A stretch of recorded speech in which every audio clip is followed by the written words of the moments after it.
ମୁଁ ଜ୍ୟୋତିର୍ବିଦ ସୋନାଲି ଆପଣମାନଙ୍କୁ ମୋର ଚ୍ୟାନେଲ ଦୃଷ୍ଟି ଆଷ୍ଟ୍ରକୁ ସ୍ୱାଗତ କରୁଛି। ନୂତନ ବର୍ଷର ଆଗମନରେ ଆପଣମାନଙ୍କୁ ମୋର ହାର୍ଦ୍ଦିକ ଶୁଭେଚ୍ଛା ଏବଂ ଶୁଭକାମନା। ଶ୍ରୀ ଜଗନ୍ନାଥଙ୍କ ପାଖରେ ପ୍ରାର୍ଥନା କରୁଛି ଆପଣଙ୍କର ଏ ବର୍ଷ ସୁଖ ସମୃଦ୍ଧି ଏବଂ ଉତ୍ତମ ସ୍ୱାସ୍ଥ୍ୟର ବର୍ଷ ହେଉ। କୁମ୍ଭ ରାଶି ଅଧିପତି ଗ୍ରହ ହେଉଛନ୍ତି ଶନିଦେବ। କୁମ୍ଭ ରାଶି ବ୍ୟକ୍ତିମାନେ ତାଙ୍କ ମନରେ କ'ଣ ଚାଲିଛି, ତାଙ୍କର ଦୁଃଖ ଅଛି କି କଷ୍ଟ ଅଛି କି ଇଚ୍ଛା କ'ଣ କରୁଛନ୍ତି, ସହଜେ ଆଖପାଖ ଲୋକ ଜାଣିପାରି ନଥାନ୍ତି। ସେମାନେ ରୋମାଣ୍ଟିକ ଥାନ୍ତି ଏବଂ ସେମାନଙ୍କର କ୍ରିଏଟିଭିଟି ବହୁତ ଭଲ ଥାଏ। ତେବେ ଆସନ୍ତୁ ଜାଣିବା କୁମ୍ଭ ରାଶି ବ୍ୟକ୍ତିମାନଙ୍କ ପାଇଁ 2026 କିପରି ରହିଛି। ବର୍ଷ ଆରମ୍ଭରେ ଆପଣଙ୍କ ରାଶିର ପ୍ରଥମ ଭାବରେ ରାହୁଦେବ ଅଛନ୍ତି, ଦ୍ୱିତୀୟ ଭାବରେ ଶନିଦେବ ଅଛନ୍ତି, ପଞ୍ଚମ ଭାବରେ ବୃହସ୍ପତି ଦେବ ଅଛନ୍ତି ଏବଂ ସପ୍ତମ ଭାବରେ କେତୁଦେବ ଅଛନ୍ତି। ବିଦ୍ୟାର୍ଥୀ ମାନଙ୍କ ପାଇଁ ଏ ବର୍ଷଟି ଏକ ଶୁଭ ସମୟ। ପରିଶ୍ରମ କରନ୍ତୁ, ପରୀକ୍ଷାରେ କୃତକାର୍ଯ୍ୟ ହେବେ। ଆପଣଙ୍କର ଲଭ୍ ରିଲେସନ ଯଦି କୌଣସି ସମସ୍ୟା ଆଗରୁ ଦେଖା ଦେଉଥିଲା ତାହା ସମାଧାନ ହେବାର ସମୟ। କିଛି ବ୍ୟକ୍ତିଙ୍କର ନୂତନ ଲଭ୍ ରିଲେସନ ଆରମ୍ଭ ହୋଇପାରେ। ଦାମ୍ପତ୍ୟ ଜୀବନରେ କିଛି ଛୋଟ ଛୋଟ କଥାକୁ ନେଇ କିଛି ମନାନ୍ତର ଦେଖା ଦେଇପାରେ।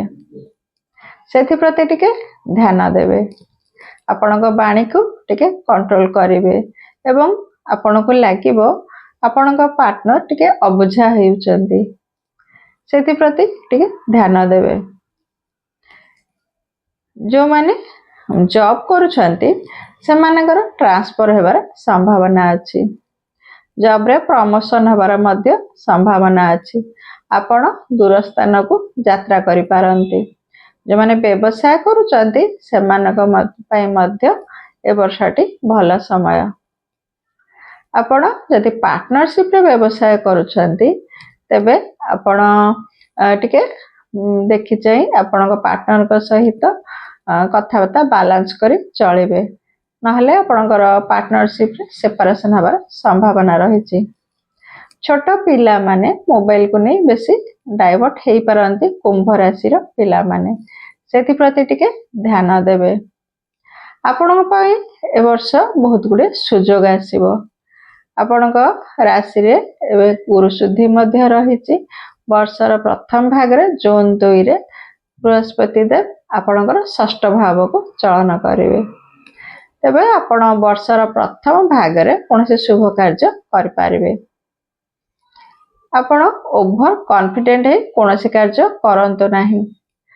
ଭାବି ଚିନ୍ତି ଆପଣ କୌଣସି ପଦକ୍ଷେପ ନିଅନ୍ତୁ।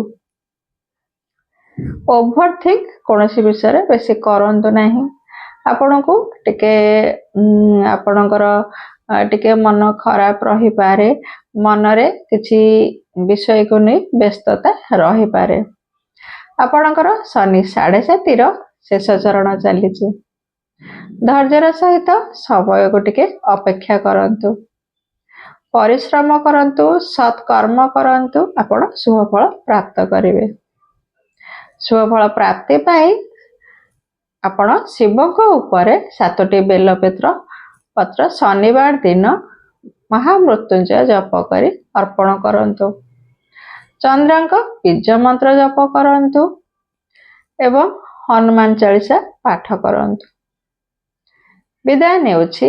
ଜୟ ଜଗନ୍ନାଥ।